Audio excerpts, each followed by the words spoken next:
اللہ اکبر اللہ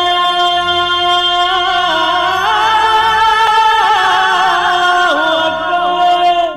السلام علیکم ورحمۃ اللہ وبرکاتہ۔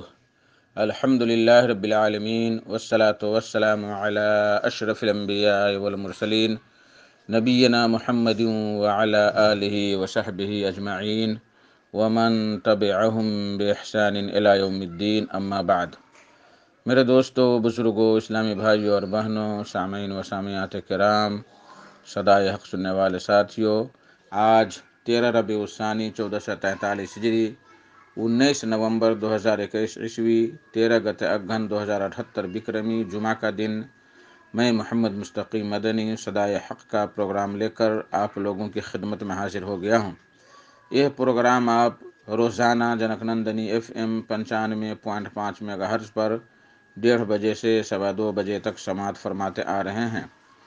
آج بھی انشاءاللہ تبارک و تعالی سب سے پہلے تلاوت قرآن مجید، پھر ایک خوبصورت سی نظم اور اخیر میں ایک عالم کا خطاب سماعت فرمائیں گے۔ تو لیجیے سب سے پہلے قرآن مجید کی تلاوت سماعت فرمائیں۔ بسم اللہ الرحمن الرحیم۔ اعوذ باللہ من الشیطان الرجیم۔ وآیۃ لہم انا حملنا ذریتہم فی الفلک المشحون وخلقنا لهم من مثله ما يركبون وإن نشأ نغرقهم فلا صريخ لهم ولا هم ينقذون إلا رحمة منا ومتاعا إلى حين وإذا قيل لهم اتقوا ما بين أيديكم وما خلفكم لعلكم ترحمون وما تأتيهم من آية من آيات ربهم إلا كانوا عنها معرضين وَإِذَا قِيلَ لَهُمْ أَنفِقُوا مِمَّا رَزَقَكُمُ اللَّهُ قَالَ الَّذِينَ كَفَرُوا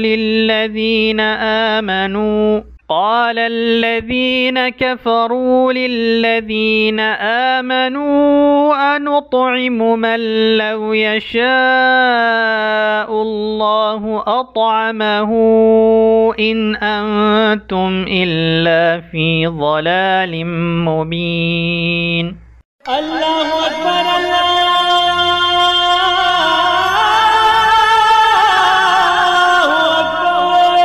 بعدہ جمیل اختر شفیق تیمی کی آواز میں عورتوں کے سلسلے میں ایک نظم سماعت فرمائیں۔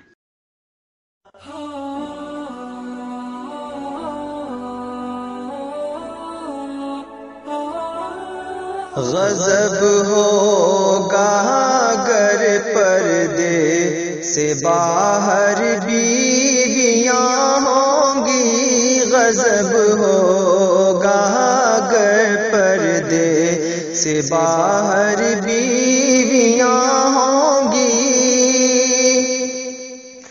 غضب ہوگا گر پردے سے باہر بیویاں ہوں گی، غضب ہوگا گر پردے سے باہر بیویاں ہوں گی، یہ سب آزاد ہو کر ایک بلائے ناگہاں ہوں گی، یہ سب آزاد ہو کر ایک بلائے ناگہاں ہوں گی،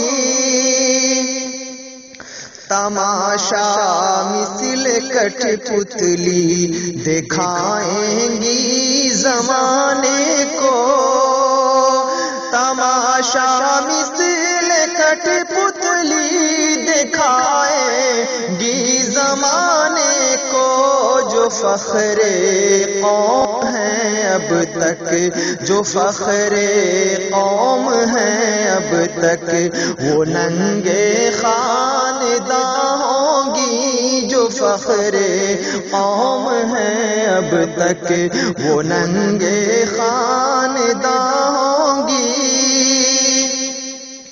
جنون عشق آزادی کے ہاتھوں دیکھنا ایک دن، جنون عشق آزادی کے ہاتھوں دیکھنا ایک دن، جنون عشق آزادی کے ہاتھوں دیکھنا ایک دن، کسی کے دامن عصمت کی لاکھوں دھجیاں ہوں گی، کسی کے دامن عصمت کی لاکھوں دھجیاں ہوں گی،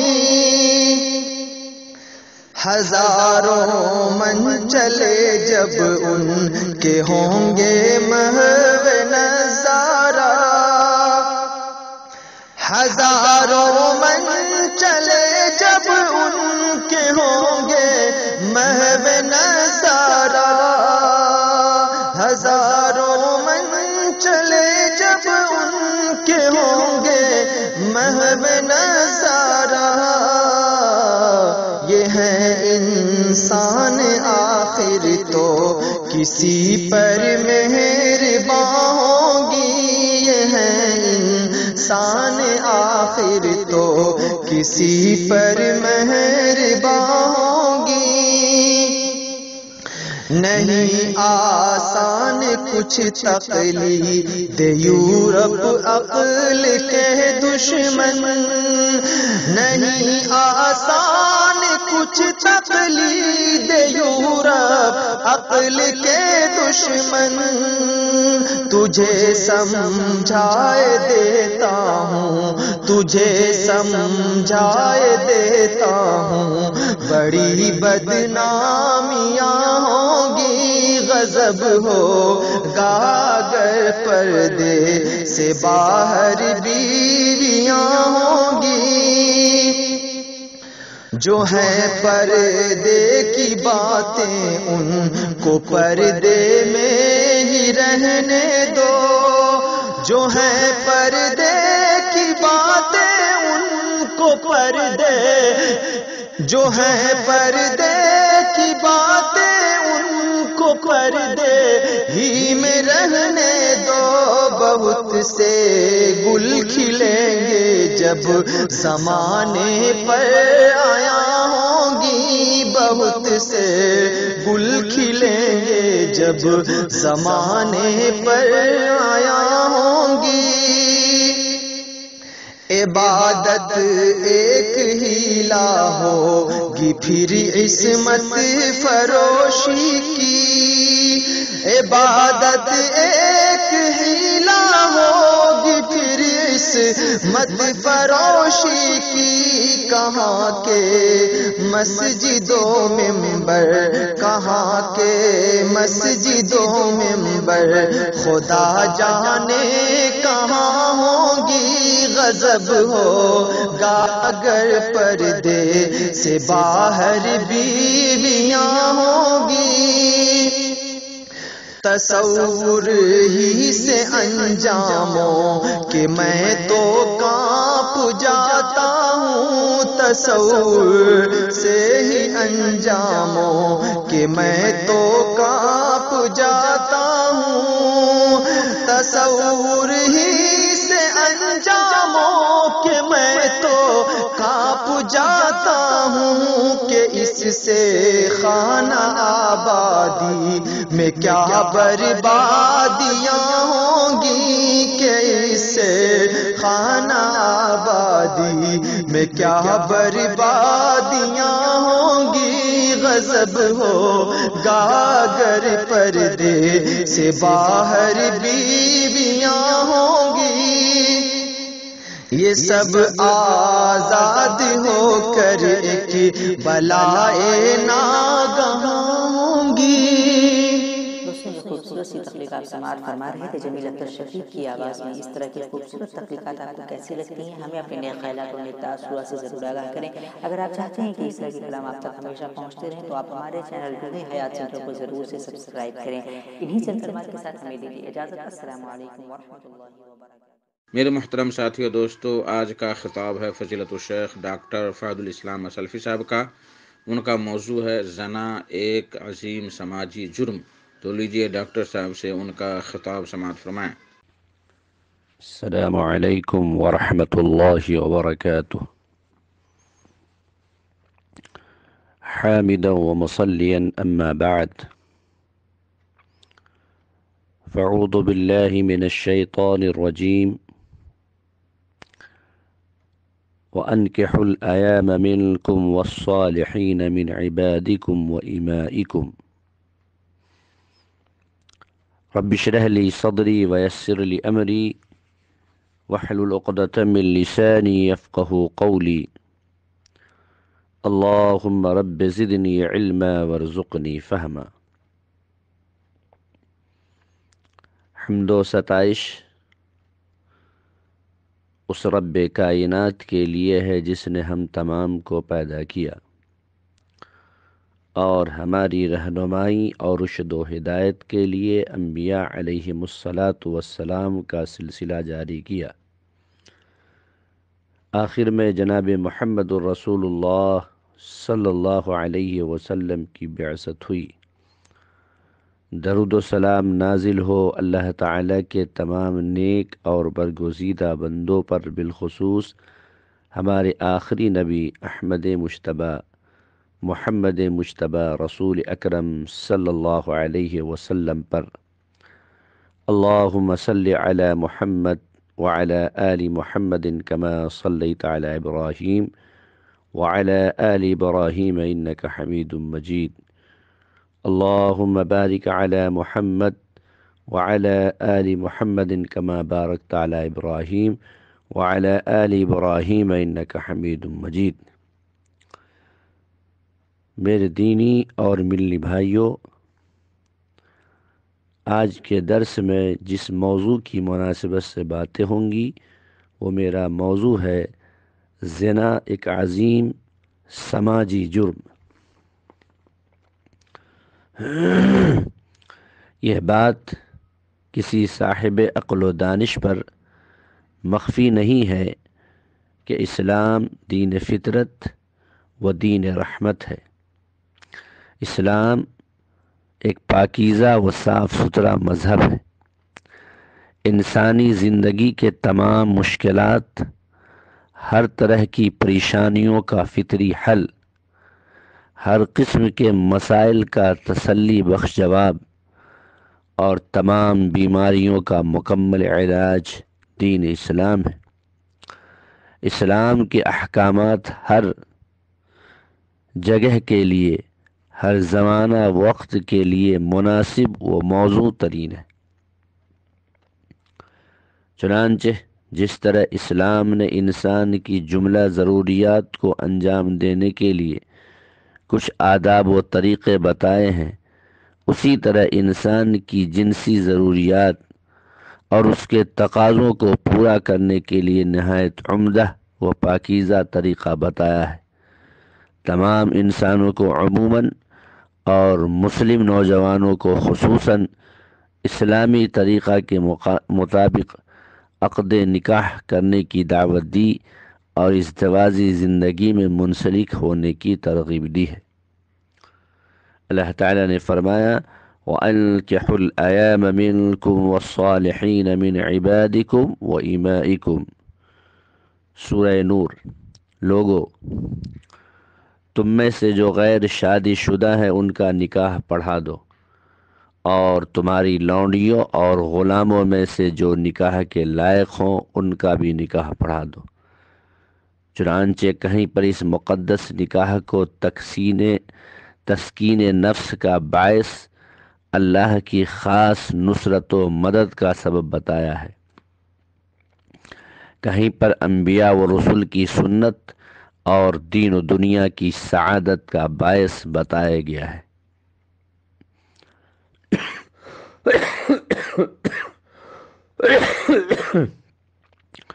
کہیں اسے طہارت و پاکیزگی کی بنیاد اور کہیں پر کمال ایمان کا ذریعہ قرار دیا گیا ہے۔ اتنا ہی نہیں بلکہ شادی کو غض بصر اور تحفظ شرمگاہ کا اہم سبب قرار دیا گیا ہے، اور رہبانیت، تجرد اور ترک سنت ہی نہیں بلکہ غیر اسلامی فعل بتایا ہے۔ ترک شادی کو روئے زمین پر عظیم فتنہ و فساد برپا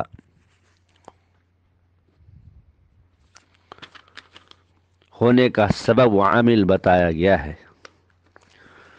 جو شخص ازدواجی زندگی سے ہمکنار ہے اسے اس امر کی تاکید ہے کہ اپنی ضرورت و خواہش صرف اپنی بیوی ہی سے پوری کرے، اور اسی طرح عورت اپنے شوہری سے استمتاع کرے۔ غیر مرد سے جنسی تعلق قائم کرنا تو درکنار، بلکہ اس کے قریب جانے ہی سے منع کیا گیا۔ غرض کہ اسلام نے مسلمانوں کو نہایت پاکیزہ صاف ستھری زندگی گزارنے کی تعلیم دی ہے، اور اس کی مختلف نوع ترغیب دی ہے، اور اس کی تاکید کی ہے۔ فی الواقع پرمسرت، باسعادت، سراپا سکون و اطمینان کی زندگی بسر کرنے کا بہت مناسب طریقہ شادی بیاہ نکاح کا ہے، جو نسل انسانی کے فروغ، سراپا الفت و محبت، سراپا شفقت و رحمت، سکون و اطمینان، عفت و عصمت، خودی و عزت نفس کا ضامن ہے، اور زناکاری، فحش و بے حیائی، اباحیت و جنسی انارکی اور ہر منفی سلوک کا سد باب ہے۔ یہی وجہ ہے کہ اسلام نے زنا میں ملوث کرنے کے ہر طریقے اور ہر اسلوب کو اور کسی بھی قسم کے وسیلہ کو، خواہ اس کا تعلق قول سے ہو یا اس کا تعلق فعل سے یا اس کا تعلق کسی ادا اور فن سے ہو، حرام کر دیا ہے۔ خواہ عوامل کا تعلق مشاہدہ سے ہو یا اس کا تعلق سماع سے یا طبعی احساس سے، اسلام نے ان تمام اسباب و محرکات کو انجام دینے اور ان کے قریب جانے سے سختی سے منع کر دیا، جو انسان کو اس برے گھناؤنے فعل کے ارتکاب پر آمادہ و برانگیختہ کریں اور فعل زنا میں ملوث کریں۔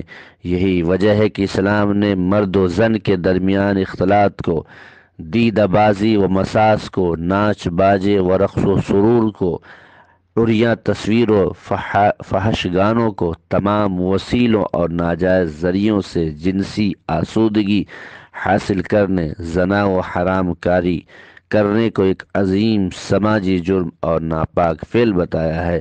اس جرم کے ارتکاب کرنے والوں پر ایسی دردناک سزا متعین کی ہے اور ایسی برتناک حد قائم کی ہے جو کسی اور جرم پر نہیں کی ہے۔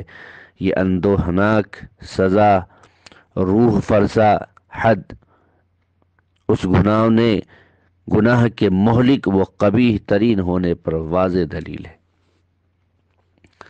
ارتکاب زنا اور کثرت بدکاری سے انسان کی انفرادی و اجتماعی زندگی پر اور ظاہری و باطنی کردار و سوچ پر جو مضر اثرات مرتب ہوتے ہیں اس کا اندازہ لگانا بہت مشکل ہے۔ حفظان صحت کے ماہرین نے اس سے پیدا شدہ مہلک بیماریوں کی روک تھام کے لیے مختلف تدبیریں کی ہیں، لیکن سب کے سب بے سود ثابت ہو رہی ہے۔ دور حاضر کے مسلم معاشرہ پر مغربی تہذیب و فرنگی ثقافت کے حملے جاری ہیں۔ ہر شخص، مرد ہو یا عورت، لڑکا ہو یا لڑکی، مغربی تہذیب سے متاثر نظر آتا ہے، جس کی وجہ سے بدکاری بالکل عام ہو گئی ہے۔ غیر مسلم گھرانوں میں یہ وبا پھیلی ہی ہوئی تھی، اب مسلم معاشرہ میں بھی یہ بیماری سرایت کر گئی ہے، یہاں تک کہ ہر عام و خاص اس کا شاکی اور اس میں ملوث نظر آتا ہے۔ بعض باغیرت احباب نے موجودہ مسلم سماج کے انحراف کو دیکھ کر مجھے یہ درخواست کی کہ اس موضوع پر کچھ بیان کریں جس میں زنا کی شناعت اور اس کی خرابیوں کی وضاحت ہو۔ شاید اللہ تعالیٰ اس کی وجہ سے کسی گمراہ کو ہدایت دے دے اور مسلم معاشرہ کی اصلاح میں وہ معاون بن جائے۔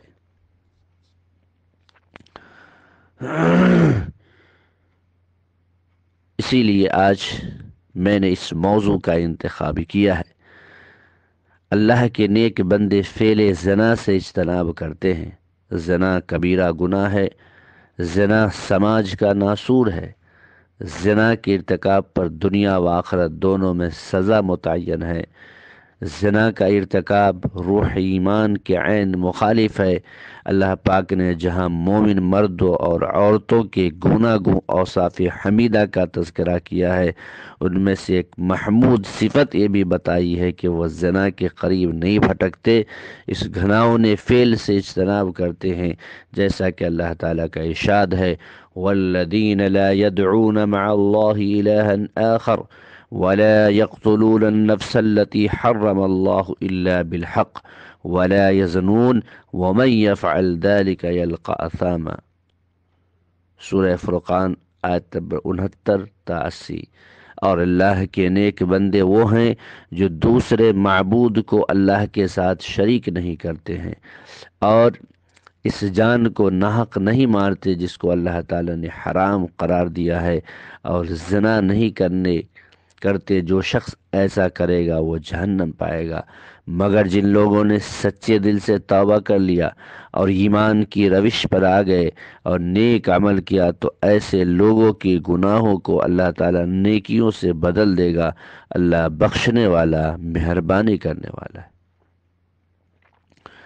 گناہ کبیرہ گرچہ بہت ہے، مگر عرب کی سوسائٹی و ماحول پر 3 گناہوں کا تسلط تھا اور اس میں غیر معمولی طور پر منہمک و ملوث تھے، اس لیے خاص طور سے شرک، قتل ناحق اور بدکاری سے نفرت دلائی گئی، یا ان 3 جرائم شرک، قتل اور زنا کا ذکر اس لیے ہے کہ یہ حقوق باری تعالی وہ حقوق العباد کے سلسلے کے سب سے بڑے اور اہم جرائم ہیں۔ اس کی قباحت و مذمت پر تمام آسمانی مذاہب کا اتفاق ہے۔ حضرت ہیثم بن مالک طائی بیان کرتے ہیں کہ آپ صلی اللہ علیہ وسلم نے فرمایا کہ اللہ کے نزدیک شرک کے بعد اس گناہ سے بڑھ کر کوئی گناہ نہیں کہ ایک شخص اپنے نطفہ کو ایسے رحم میں ڈالے جو اس کے لیے حرام ہے۔ تفسیر ابن کثیر۔ شرمگاہ کی حفاظت مومنوں کا اہم وصف۔ قرآن کریم نے جہاں مومنوں کی تعریف کی ہے، ان کے اوصاف حسنہ اور اعلیٰ کردار کا تذکرہ کیا ہے اور ان کو دنیا و آخرت دونوں میں کامیابی کی بشارت سنائی ہے، وہاں پر ان کے اوصاف حمیدہ میں سے ایک وصف یہ بھی بتائی ہے کہ وہ اپنی شرمگاہ کو اپنی بیویوں اور لونڈیوں کو چھوڑ کر ہر ایک سے محفوظ رکھتے ہیں۔ چنانچہ ارشاد باری ہے والذین هم لفروجهم حافظون الا على ازواجهم او ما ملكت ایمانهم فانهم غیر ملومین فمن ابتغى وراء ذلك فاولئک هم العادون۔ سورہ مومنون آیت نمبر 6 اور 7۔ اور جو لوگ اپنی شرمگاہوں کی حفاظت کرتے ہیں مگر اپنی بیویوں یا اپنی لونڈیوں سے نہیں، در حقیقت ایسے لوگ ملامت زدہ نہیں ہیں۔ پھر جو کوئی ان دونوں کے سوا اور طرح سے شہوت پوری کرے تو ایسے ہی لوگ حد سے بڑھے ہوئے ہیں۔ اس آیت کریمہ سے معلوم ہوا کہ زنا حرام ہے، مشت زنی حرام ہے، نکاح متع حرام ہے، غرض کہ بیوی لونڈی کے علاوہ کسی چیز کے لیے کسی طرح سے بھی شہوت پوری کی جائے وہ سب کے سب حرام ہے۔ امام کائنات صلی اللہ علیہ وسلم کی مومن عورتوں سے زنا نہ کرنے پر بیعت۔ زنا ایک عظیم مہلک سماجی جرم ہے۔ جب کوئی قوم اس میں ملوث ہو جاتی ہے تو اس کا انجام بہت بھیانک ہو جاتا ہے اور اس کے اثرات سماج پر نہایت دور رس اور گہرے ہو جاتے ہیں۔ یہی وجہ ہے کہ اللہ کے رسول ہادی برحق، خاتم نبوت، امام کائنات صلی اللہ علیہ وسلم نے تمام مومن عورتوں سے دیگر ممنوع و حرام چیزوں کے ترک پر عموماً اور فعل زنا کی اجتناب پر خصوصاً بیعت لی۔ اللہ تعالیٰ کا ارشاد ہے، یا ایہا النبی اذا جاءک المؤمنات یبایعنک علی الا یشرکن باللہ شیئا ولا یسرقن ولا یزنین ولا یقتلن اولادہن۔ سورہ ممتحنہ آیت نمبر 12 کہ اے نبی صلی اللہ علیہ وسلم، جب مسلمان عورتیں آپ کے پاس آ کر ان باتوں پر بیعت کرنا چاہیں کہ وہ اللہ کے ساتھ نہ شریک کریں، نہ چوری کریں گی، نہ بدکاری، نہ اپنی اولاد کو ماریں گی، اور اپنے ہاتھوں اور پاؤں کے بیچ طوفان نہیں اٹھائیں گی، کسی اچھے کام میں نافرمانی نہیں کریں گی، تو ان سے بیعت لے لو اور اللہ سے ان کے لیے طلب مغفرت کرو، بے شک اللہ بخشنے والا مہربان ہے۔ جمعہ کے ہر خطبہ میں فحاشی و بدکاری کی ممانعت۔ اللہ پاک نے زنا اور اس کے محرکات سے مختلف انداز میں منع فرمایا ہے۔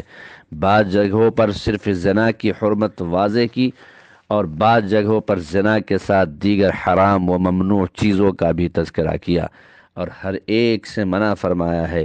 چنانچہ سورہ نحل کی ایک آیت میں اسلام کے تمام محاسن و معمورات کو اور تمام مساوی و محرمات کو سمو دیا ہے۔ ارشاد باری ہے، ان اللہ یأمر بالعدل والاحسان وایتاء ذی القربى وینہی عن الفحشاء والمنکر والبغی یعظکم لعلکم تذکرون۔ در حقیقت اللہ تم کو عدل کی راہ پر چلنے اور احسان کرنے کا حکم دیتا ہے اور ناطے داروں کے ساتھ اچھا سلوک کرنے کا حکم دیتا ہے اور بے حیائی، زنا، فسق و فجور، نامعقول و ناپسندیدہ باتوں سے اور ظلم و زیادتی کرنے سے روکتا ہے۔ اللہ تم کو نصیحت کرتا ہے تاکہ تم اس کا خیال رکھو۔ جمعہ ہفتہ کی عید ہے۔ ہر جمعہ کے مسنون خطبہ میں سورہ نحل کی آیت پڑھی جاتی ہے کیونکہ اس آیت کی جامعیت اور معنویت پر سلف کا اتفاق ہے۔ علامہ ابن مسعود فرماتے ہیں کہ اللہ تعالیٰ نے اس آیت کریمہ میں ہر خیر و شر کو اکٹھا کر دیا ہے، گویا ایمان و عقیدہ، عبادات و اخلاق، تمام انفرادی و اجتماعی معاملات، اچھا و برا کوئی عمل ایسا نہیں ہے جو اس میں داخل نہیں کیا گیا ہے۔ بعض علماء نے لکھا کہ اگر قرآن کریم میں کوئی دوسری آیت نازل نہ ہوتی تو تنہا یہی آیت تبیانا لکل شیء کے ثبوت دینے کے لیے کافی تھی۔ آیت میں لفظ منکر کے مفہوم میں فحشا بھی داخل ہے اور بغی بھی، لیکن بے حیائی کو اس کی انتہائی قباحت اور شناعت کی وجہ سے الگ طور سے بیان کیا گیا ہے۔ نیز جب 3 اہم خوبیوں کا تذکرہ کیا گیا تو اس کے ساتھ میں معاشرہ کی اہم ترین برائیوں کا تذکرہ بھی کیا گیا جو انفرادی و اجتماعی حیثیت سے پورے معاشرہ کو خراب کر دیتی ہے اور اسے تباہ و برباد کر دیتی ہے۔ زنا و شرک کا ایک ساتھ بیان۔ اللہ نے زنا، شرک دونوں کو ایک ساتھ ذکر کیا ہے۔ حرمت و قباحت میں دونوں کا ایک ہی حکم دیا ہے، جس سے زنا کی خرابی اور اس کی حرمت اپنی جگہ مسلم ہو جاتی ہے۔ اللہ پاک کا ارشاد ہے، الزانی لا ينكح الا زانیہ او مشرکہ والزانیۃ لا ينكحها الا زان او مشرک۔ کہ بدکار مرد بدکار یا مشرکہ عورت سے ہی نکاح کرے گا اور بدکار عورت سے وہی مرد نکاح کرے گا جو بدکار یا مشرک ہو، اور ایمانداروں پر یہ کام یعنی زنا کاروں سے نکاح کرنا حرام کر دیا گیا ہے۔ اس کا ایک مطلب تو یہ ہے کہ بدکار لوگ اپنے ہی جیسی بدکار عورتوں سے نکاح کرنا پسند کرتے ہیں۔ گویا اللہ کا مقصد اس سے مومنوں کو اس بات سے آگاہ کرنا ہے کہ زنا بہت بڑا گناہ ہے، ٹھیک اسی طرح بدکاروں سے تعلق قائم کرنا بھی حرام و ناجائز ہے۔ ہاں اگر وہ توبہ کر لیں اور اس ناپاک فعل سے باز آ جائیں تو کوئی حرج نہیں ہے۔ اس کا دوسرا مطلب یہ ہے کہ آیت میں نکاح سے مراد وہ نکاح نہیں جو عرف عام میں مراد لیا جاتا ہے، بلکہ اس سے مراد جمع ہے، جیسا کہ عبداللہ بن عباس نے مراد لیا ہے، یعنی نفسانی خواہش کی تسکین کے لیے حرام کار مرد حرام کار عورت ہی کی طرف مائل ہوتے ہیں، اسی طرح زانیہ عورت زانیہ مرد سے جنسی آسودگی حاصل کرتی ہیں، مگر مومن لوگ ایسا نہیں کرتے۔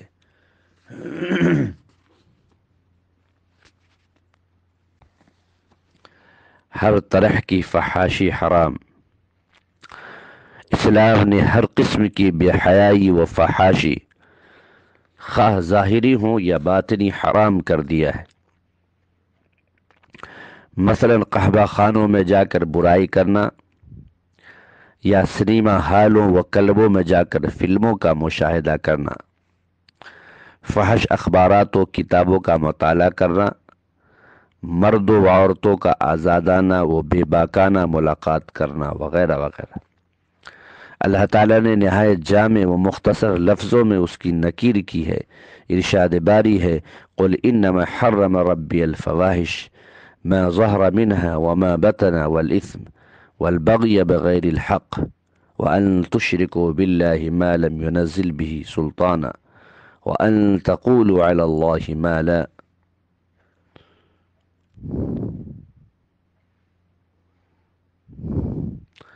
کہ اے محمد صلی اللہ علیہ وسلم کہہ دیجئے کہ میرے رب نے حرام کیا ہے تمام فحش باتوں کو جو اعلانیہ طور پر ہے اور جو پوشیدہ طور پر ہیں، تمام گناہ کو، ناحق ظلم و زیادتی کو، اور اس بات کو کہ تم اللہ کے ساتھ شریک ٹھہراؤ جس کی اللہ نے کوئی سند نازل نہیں کی ہے، اور اس بات کو کہ اللہ کے ذمہ وہ بات لگا لو جو تم جانتے نہیں ہو۔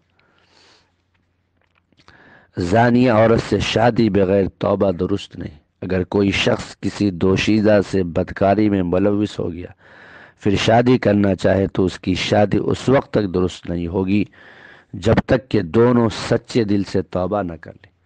حضرت ابن عباس سے مروی ہے کہ احتیاط کے طور پر توبہ کے ساتھ عورت کو آزمانا بھی شرط ہے، یعنی عورت کو پھر اسی بدفعلی کی ترغیب دی جائے اور بہلا پھسلا کر آمادہ کیا جائے۔ اگر زنا کے لیے تیار ہو جاتی ہے تو گویا اس نے توبہ نہیں کیا، اور اگر انکار کر جاتی ہے تو اس کی توبہ سچی مانی جائے گی۔ گویا زانیہ سے شادی دو شرطوں کے بغیر جائز نہیں ہوگی، ایک یہ کہ اس کی عدت طلاق ختم ہو جائے اگر وہ غیر حاملہ ہے، اور اگر حاملہ ہے تو وضع حمل سے فارغ ہو جائے، دوسرے توبہ و استغفار اور گناہ سے باز آ جانے کا عہد کرے۔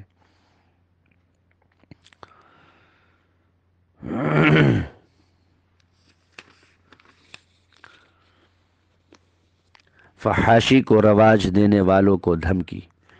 دین اسلام ایک پاکیزہ و صاف ستھرا مذہب ہے۔ مذہب اسلام معاشرہ میں پھیلی ہوئی فحاشی و بدکاری و جنسی اباحیت کا خاتمہ کرنے کے لیے آیا تھا۔ شریعت اسلامی سوسائٹی کے ہر فرد و جماعت کو اس امر کا پابند بناتی ہے کہ برائیوں کو جنم دینے والے اسباب و وسائل کو ختم کر دے اور فحاشی و بدکاری کے انسداد و خاتمہ کے لیے جو بھی ممکنہ تدابیر ہوں اس کو اپنائے، اور ایسے لوگوں پر خاص نظر رکھے جو پورے ماحول اور پوری فضا کو مقدر کرنا چاہتے ہیں اور بدکاری کو پھیلاتے اور عام کرتے ہیں اور عذاب الہی کے نزول کا سبب بنتے ہیں۔ نیز انسداد فحاشی کے لیے اصول بتایا کہ بغیر کسی ثبوت اور تثبت کے ایسی کوئی خبر ظاہر نہ کریں جس سے بے حیائی کو مدد ملتی ہے، کیونکہ ایسے لوگوں کے لیے دنیا و آخرت دونوں میں سزا متعین ہے۔ ایسے لوگوں کو اللہ پاک نے زبردست وعید سنائی ہے۔ ارشاد باری ہے، ان الذین یحبون ان تشیع الفاحشہ فی الذین آمنوا لهم عذاب علیم فی الدنیا والآخرہ واللہ یعلم وانتم لا تعلمون۔ سورہ نور۔ در حقیقت وہ لوگ جو مسلمانوں میں فحاشی و بے حیائی کی اشاعت کو پسند کرتے ہیں ان کے لیے دنیا و آخرت میں دردناک عذاب ہے۔ اللہ اس کے نقصانات کو جانتا ہے، تم نہیں جانتے۔ زانی مرد و عورت پر حد نافذ کرنے میں ترس نہ کھاؤ، زنا کی قباحت اور اس کی شناعت انفرادی و اجتماعی زندگی دونوں میں مسلم ہے۔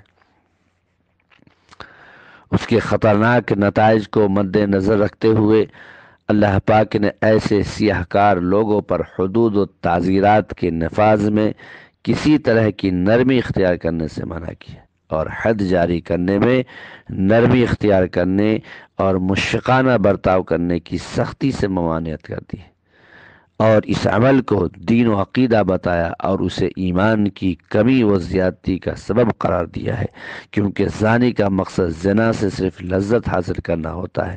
کسی خاندان کی تعمیر و ترقی مشترکہ ازدواجی زندگی گزارنے کی قطعاً فکر نہیں ہوتی۔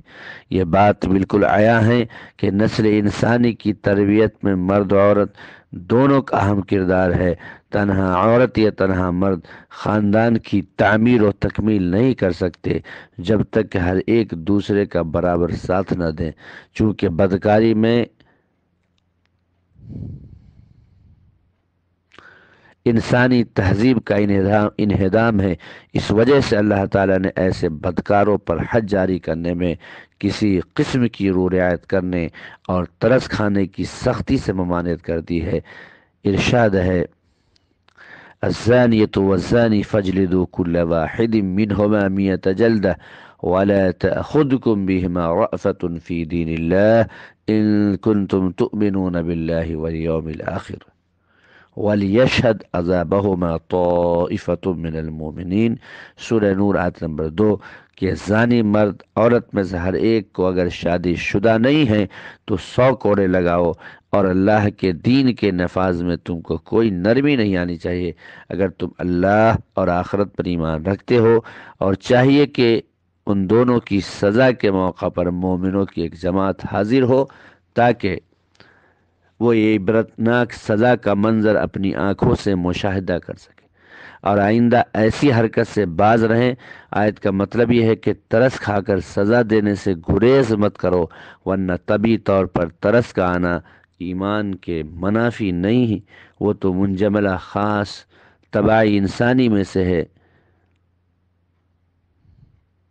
واضح رہے کہ شرمناک جرم میں مبتلا شخص کو سنگسار کرنے یا غیر شادی شدہ کو 100 کوڑے مارنے کا حکم زانی مرد و عورت کے اعتراف زنا پر یا 4 نیک مردوں کی عین گواہی حاصل ہو جانے پر ہوگا۔ نیز یہ عینی شہادت آپ صلی اللہ علیہ وسلم کے بیان کے مطابق ہو، جس طرح رسی کنویں میں اسی طرح مرد کی شرمگاہ عورت کی شرمگاہ میں غائب ہو جائے۔ غرض کہ اسلام کی یہ دردناک سزا صرف زنا پر ہے، اس کے علاوہ کسی اور گناہ پر نہیں، کیونکہ زنا بہت سے جرائم کا مجموعہ اور ان 4 جرائم میں سے ایک ہے جن کی سزا اللہ تعالیٰ نے بذات خود متعین کر دیا ہے، اسے کسی کی رائے و اجتہاد پر نہیں چھوڑا۔ زنا کے ارتکاب سے شادی شدہ مسلمان کا خون بہانا جائز۔ زنا ایک ایسی علت و بیماری ہے جو انسان کو تباہ و برباد کر دیتی ہے۔ زنا ایک ایسا گناہ ہے جس کے ارتکاب سے زانی مرد و عورت دونوں سخت سزا و تعزیر کے مستحق ہو جاتے ہیں، اور اگر وہ شادی شدہ ہیں تو ان کا خون بہانا جائز ہو جاتا ہے۔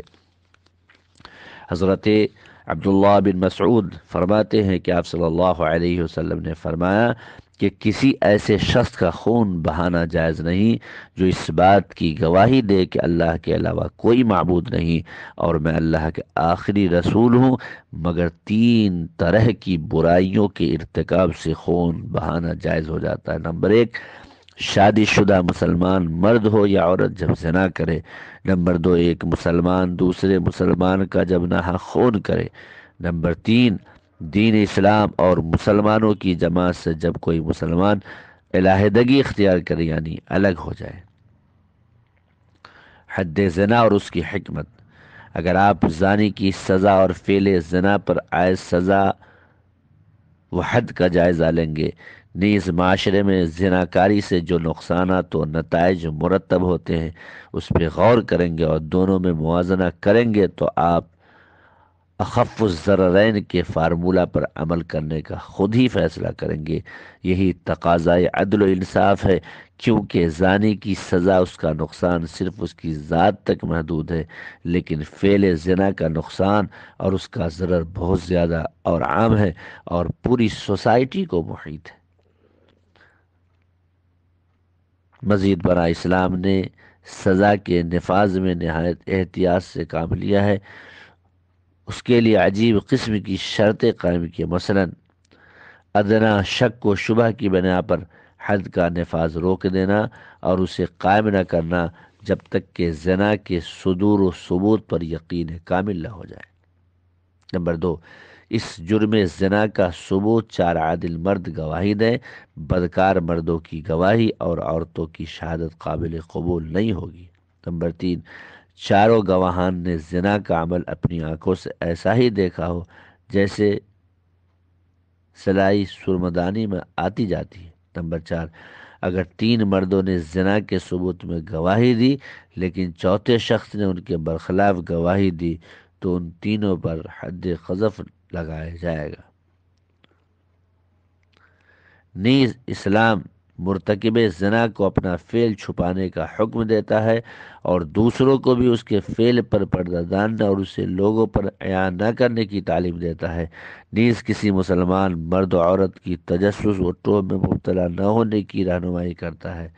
ان تمام باتوں سے صاف طور پر معلوم ہو جاتا ہے کہ اسلام کا مقصد اس حد کی تشریح و تنفیذ سے لوگوں کو ڈرانا اور برائی سے روکنا اور اس کا خاتمہ کرنا ہے، نہ کہ ہر حال میں ثبوت و عدم ثبوت دونوں حالتوں میں رجم و سنگسار کرنا ہی ہے۔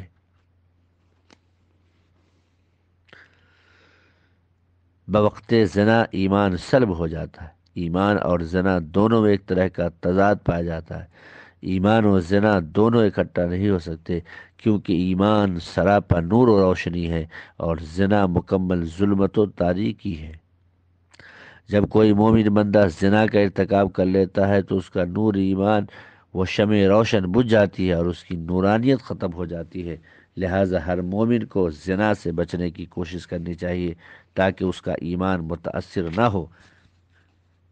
اس کی تائید حضرت ابو ہریرہ رضی اللہ عنہ کی روایت سے ہوتی ہے کہ آپ صلی اللہ علیہ وسلم نے بیان فرمایا، لا یزنی الزانی حین یزنی وہو مومن، کہ بدکار شخص جب زنا کرے تو مومن نہیں رہ جاتا، چور جب چوری کرتا ہے تو وہ مومن نہیں ہوتا، شرابی جب شراب پیتا ہے تو مومن نہیں ہوتا۔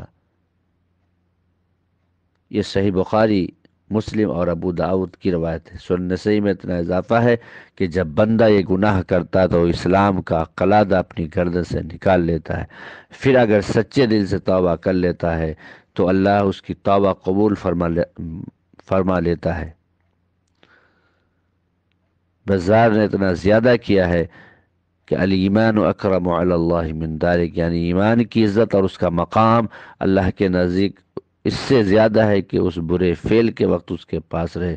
ابو عبداللہ حاکم کی کتاب مستدرک کی روایت میں ہے کہ آپ صلی اللہ علیہ وسلم نے فرمایا کہ جو شخص زنا و شراب میں ملوث ہو جاتا ہے، اللہ رب العزت اس سے اس کا ایمان اس طرح چھین لیتا ہے جس طرح انسان اپنے سر سے کپڑا نکال لیتا ہے۔ گویا ایمان ایک لباس ہے، مومن اس میں ملبوس ہے، مگر جب زنا کرتا ہے تو لباس اتر جاتا ہے۔ پھر آخر کیوں نہ ہم اپنے آپ کو ایمانی لباس سے مزین کیے رکھیں۔ زنا کی ثقالت اور سنگینی، زنا کے سنگین جرم ہونے اور پوری دنیا کی نظر میں اس کے قبیح ہونے پر سب کا اتفاق ہے۔ قیامت کے روز جب نیکی و بدی تولی جائے گی تو اس دن بھی زنا کی ثقالت بہت زیادہ ہوگی جو زانی کی ناکامی کا پتہ دے گی، الا ہے کہ اس نے دنیا میں توبہ کر کے زیادہ سے زیادہ نیکیاں صدقہ و خیرات کر کے ثواب کی دولت کو بڑھا نہ لیا ہو۔ حضرت ابو ذر رضی اللہ عنہ بیان کرتے ہیں کہ آپ صلی اللہ علیہ وسلم نے فرمایا کہ بنی اسرائیل میں ایک عابد شخص تھا، اس نے اپنی عبادت گاہ میں 60 برس تک عبادت کی۔ ایک دن بارش ہوئی، زمین میں ہریالی آ گئی، عابد اپنی عبادت گاہ سے باہر نکلا اور اس نے کہا اگر میں باہر نکلتا اور اللہ کا ذکر کرتا تو خیر و برکت میں مزید اضافہ ہو جاتا۔ چنانچہ وہ اپنے ساتھ 2 روٹی لے کر عبادت گاہ سے نکلا۔ اسی درمیان کہ وہ چل رہا تھا خوبصورت عورت سے اس کی ملاقات ہوئی، دونوں ہم کلام ہوئے، ایک دوسرے کے قریب آئے، یہاں تک اس نے حرام کاری کر لی، پھر بے ہوش ہو گیا۔ افاقہ کے بعد تالاب میں غسل کرنے کے لیے اترا، اسی درمیان ایک سائل آیا، اس نے روٹی کا سوال کیا، اس عابد نے دونوں روٹیاں لینے کا اشارہ دیا، پھر انتقال کر گیا۔ اس کے بعد اس کی 60 سال کی عبادت اور اس کی بدکاری دونوں وزن کی گئی تو زنا کا پلڑا بھاری ہو گیا۔ پھر اس کی 60 سال عبادت کے ساتھ 2 روٹیوں کے صدقہ کو رکھا گیا تو اس کی نیکیوں کا پلڑا بھاری ہو گیا، اللہ تعالیٰ نے اسے معاف کر دیا اور وہ جنت میں داخل ہو گیا۔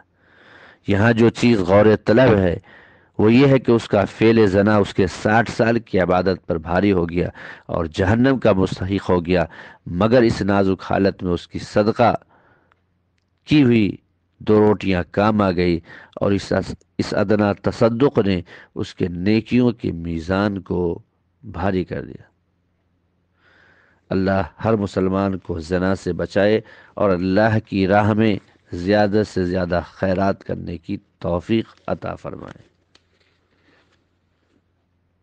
تو آج کے درس میں زنا ایک عظیم سماجی جرم ہے، اس موضوع کی مناسبت سے باتیں آئی۔